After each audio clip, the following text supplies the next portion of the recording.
안녕하십니까. 지금부터 공공 AI 플랫폼 이것은 알아야 한다. 공공기관 의사결정자를 위한 소버린 AI 플랫폼 가이드를 시작하겠습니다. 9장 분량의 백서를 결제 라인에서 빠르게 검증할 수 있도록 압축했습니다. 결론부터 말씀드리겠습니다. 외부 사스 거대 언어 모델은 법과 보안상 도입이 불가능합니다. 반면 온프레미스는 손익분기를 지나면 비용 우위까지 확보합니다. 그래서 공공의 합리적 선택은 온프레미스 단일 플랫폼 하나입니다. 운영비 70% 절감과 보안 검토 12개월 단축이 그 근거입니다.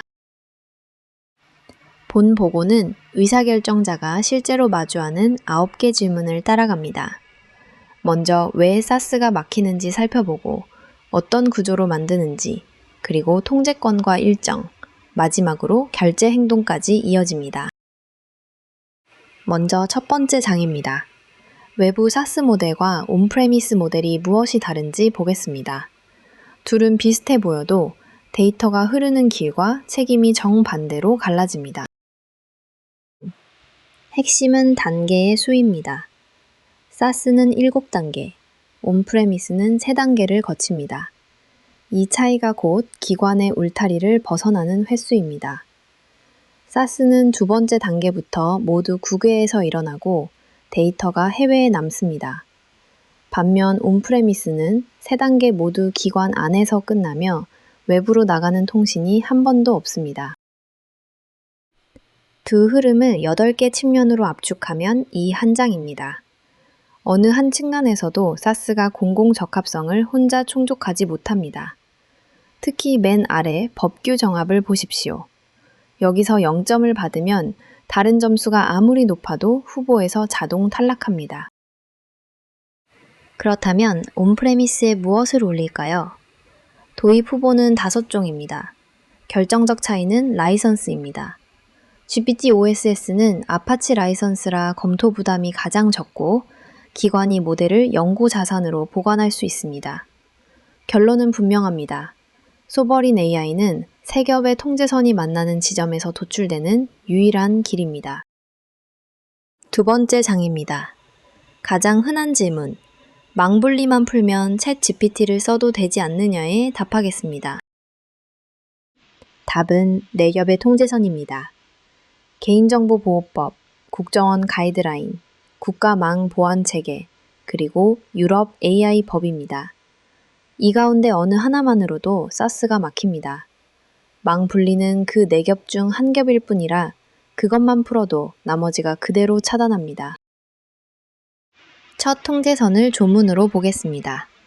개인정보보호법 28조의 8은 국외 이전을 원칙적으로 금지하고 5가지 예외만 허용합니다. 그런데 공공사스는 5가지 모두 해당 없음입니다. 오른쪽은 국정원이 금지한 4가지 입력 항목입니다. 공공업무에서 이 넷 중 하나도 안 들어가는 경우는 거의 없습니다. 국가망 보안체계가 나오면 챗 GPT를 쓸 수 있다는 건 오해입니다. 사스 허용 검토는 공개 등급에만 해당하는데 실무 데이터의 80% 이상이 민감 등급 이상입니다. 게다가 통제선을 모두 풀어도 책임 추적, 국외 이전, 감사 로그, 회수 불가라는 4가지 위험이 남습니다. 세 번째 장입니다. 사스가 막힌다면 대안은 무엇일까요? 업무 시스템마다 AI를 따로 붙이면 되느냐는 질문에 답합니다. 시스템마다 AI를 따로 붙이면 모델과 GPU, 검토와 운영비가 모두 배수로 늘어납니다. 5개 시스템이면 5년 운영비가 50억, 단일 플랫폼이면 15억입니다. 진짜 문제는 비용만이 아닙니다. 데이터 거버넌스가 5곳으로 흩어져 감사 추적이 무너집니다. 대안은 AI 게이트웨이 패턴입니다. 업무 시스템은 모델 종류를 몰라도 표준 API만 부르고 뒤에서 라우팅과 안전장치, 로그가 한 번에 처리됩니다. 모델을 바꿔도 영향이 게이트웨이 한 곳에 갇힙니다. 이 패턴의 효과는 두 숫자로 요약됩니다. 운영비 70% 절감, 그리고 보안 검토 12개월 단축입니다. GPU 활용률이 2배로 오르고 운영 인력이 5팀에서 1팀으로 합쳐지기 때문입니다. 핵심 구성 요소는 5가지입니다. AI가 일하는 영역과 안전하게 추적하는 영역으로 나뉩니다. 아래는 21개 시스템 목록입니다. 자기 기관 시스템의 보안 등급을 확인하면 민감 등급 이상은 온프레미스만 가능하다는 답이 자동으로 나옵니다. 님 모델을 알아보기 전에 의사결정자가 알아야 할 8개 용어를 도서관 비유로 풀겠습니다. 거대 언어 모델은 수십억에서 수천억 개의 숫자가 든 파일입니다. 그 숫자가 가중치이고 개수가 파라미터입니다. 도서관에 비유하면 가중치는 책 전체이고 질문마다 꺼내는 일부가 활성 파라미터입니다. 기억하실 한 줄은 이렇습니다. 전체 파라미터는 파일 크기를, 활성 파라미터는 속도와 부하를 결정합니다. 라이선스가 공공 도입의 첫 관문입니다.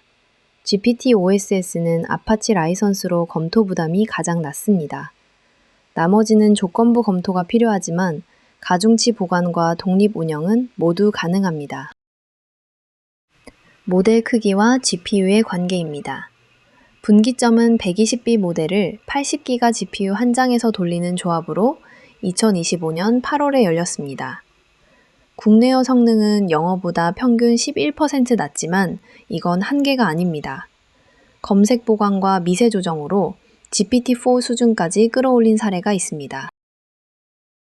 5번째 장입니다. AI가 잘못 답하면 누가 책임지는가?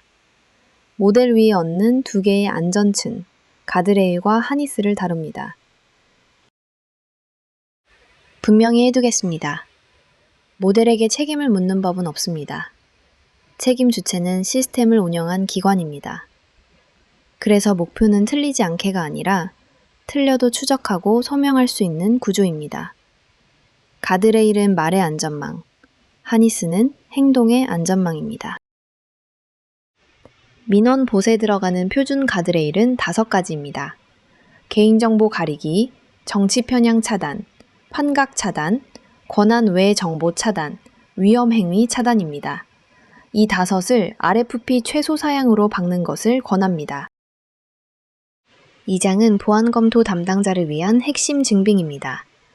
3개의 국제 표준이 같은 위험을 다른 이름으로 다루므로 한 표로 정렬하면 새 검토 라인을 한 번에 충족합니다. 유럽 AI 법은 2026년 8월 2일부터 시행되며 유럽 시민 데이터를 다루면 국내 기관도 사실상 대상입니다. 6번째 장입니다. 사내 챗봇 하나면 되지 않느냐? AI 에이전트가 6단계로 어떻게 진화하는지 보겠습니다. AI 에이전트는 프롬프트에서 오케스트레이션까지 6단계로 자랍니다.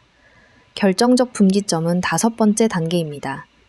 주무관이 직접 업무를 자동화하면서 AI가 일반 사무에 들어옵니다. 챗 GPT 단독 도입은 첫 단계에 멈춰 6달 뒤 무용론을 부릅니다.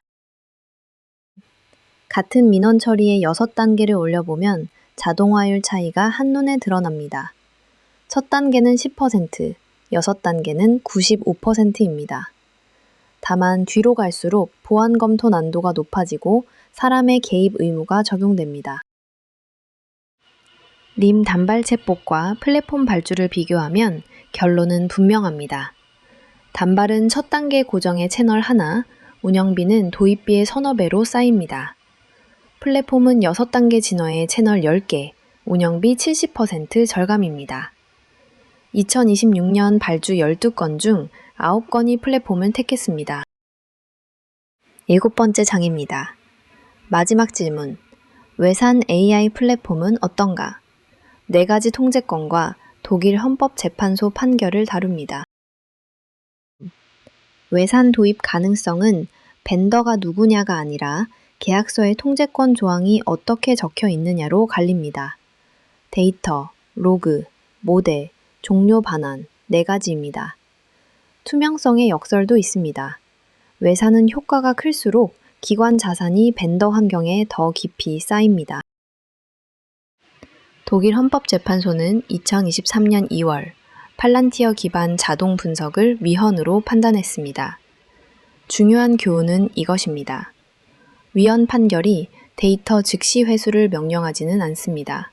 그래서 통제권 조항은 그 순간 30일 안에 데이터를 회수하기 위한 사전 장치입니다.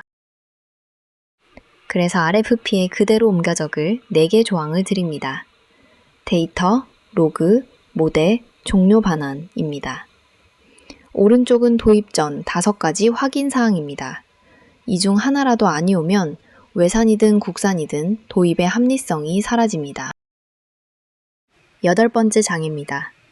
발주에서 운영 정상화까지 몇 달이 걸리는가? 5단계 일정과 예산, GPU 사양을 다룹니다. 광역 기준으로 합쳐서 18개월에서 24개월입니다. 사전 컨설팅, 보안 검토, 인프라, 파일럿, 확산 5단계인데 단순합이 아니라 일부 겹쳐서 줄어듭니다. 결제 카드는 3개입니다. 18에서 24개월, 초기 5억에서 15억, 그리고 5년 총 비용 30억에서 60억입니다. 5년 총 비용을 사스와 비교하면 온프레미스가 30억에서 50억, 사스는 60억에서 90억입니다. 30에서 40% 아끼면서 4가지 통제권까지 확보합니다. 규모가 클수록 손익분기는 빨라집니다. 예산의 가장 큰 항목인 GPU 선정입니다. 동시 사용자 100명 안팎이면 H백 한 장에 2억 안팎, 전 국민 채널 규모면 여러 장에 10억에서 20억입니다. 핵심은 처음엔 최소 사양으로 시작하고 확산하면서 늘리는 것입니다. 마지막 9번째 장입니다. 백서를 다 읽었다면 내일 상부에 무엇을 들고 갈지를 2장으로 압축합니다. 첫 장은 의사결정 7질문에 대한 답과 근거입니다. 사스를 깔아도 되는지부터 몇 달이 걸리는지까지 한 표에 담았습니다. 백서를 읽지 않은 결제 라인도 이 한 장으로 합리성을 빠르게 검증할 수 있습니다. 두 번째 장은 RFP 6가지 통제권 체크리스트입니다. 데이터, 로그, 모델, 종료 반환에 감사와 인증을 더했습니다. 6 중 하나라도 아니오인 벤더는 공공 발주에 적합하지 않습니다. 여러 벤더를 객관적으로 비교하는 8측면 매트릭스입니다. 법규 정합과 통제권 보장에 가장 큰 가중치를 둡니다. 합격선은 40점 만점에 32점이고 이 둘이 2점 이하면 나머지가 만점이어도 제외됩니다. 백서가 권한 구조를 MSAP.AI가 어떻게 구현하는지 한 번만 보여드립니다. 5 구성 요소를 단일 클러스터로 망분리 환경에 배포하고 4가지 통제권을 모두 보장합니다. 2026년 플랫폼 발주 흐름과 정확히 맞습니다. 결제 후 즉시할 5가지 행동으로 정리합니다. 한쪽 보고서를 올리고 체크리스트를 RFP에 받고 매트릭스로 벤더를 평가하고 일정으로 예산을 요구하고 컨설팅 시점부터 상담을 시작합니다. 5번째가 일정 단축의 핵심입니다. 본 보고에서 인용한 출처 18종입니다. 모든 식별자는 본문 표기와 그대로 일치하며 위키 같은 2차 자료는 검증 필요 표시로 1차 출처와 구분했습니다. 마무리하겠습니다. 외부 사스는 법적으로 불가능하고 온프레미스 플랫폼이 유일한 합리적 길입니다. 도입 상담은 컨설팅 시점부터 시작하시길 권합니다.